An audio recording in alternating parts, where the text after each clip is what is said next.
On parlait des européennes à l'instant. On va se pencher sur cette campagne des européennes. En 2019, l'écart entre le RN et la République En Marche était de 200 000 voix, soit moins d'un point. 5 ans plus tard, Jordan Bardella a presque 12 points d'avance sur Valérie Hayé dans les sondages. Quel est votre commentaire ? C'est énorme. C'est-à-dire, on a le sentiment quand même que le Rassemblement national se rapproche de plus en plus du pouvoir.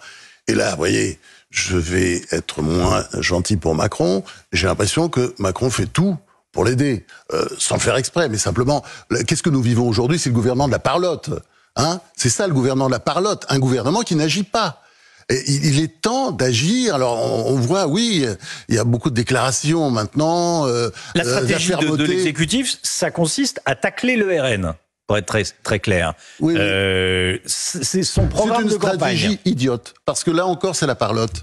Il faut agir. Vous voyez, il y a des sujets fondamentaux.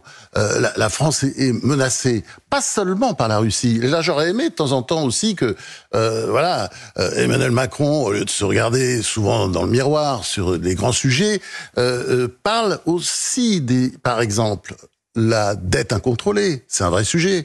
Ça peut nous tomber dessus à tout moment, une crise financière, on le sait très bien. Parce qu'on est dans une situation intenable. On dépense beaucoup plus qu'on produit. Hein, on travaille pas beaucoup, les Français. Enfin, je veux dire, vous voyez, il y a tous ces sujets qu'il faut traiter. L'immigration, si vous rajoutez les premiers titres de séjour aux premières demandes d'asile, ça fait déjà 460 000. Vous savez que par Gérald Darmanin, il l'a dit, on a entre 600 000 et 900 000 clandestins.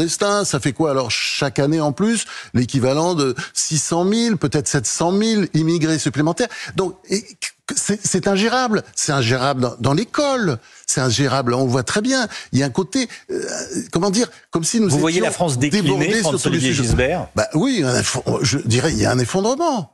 Il y a un effondrement, il faut s'en occuper. Et je veux dire, quand on a 100 milliards de déficit budgétaire et qu'on est content parce que c'était beaucoup plus l'année d'avant, il y a quelque chose qui cloche quand même.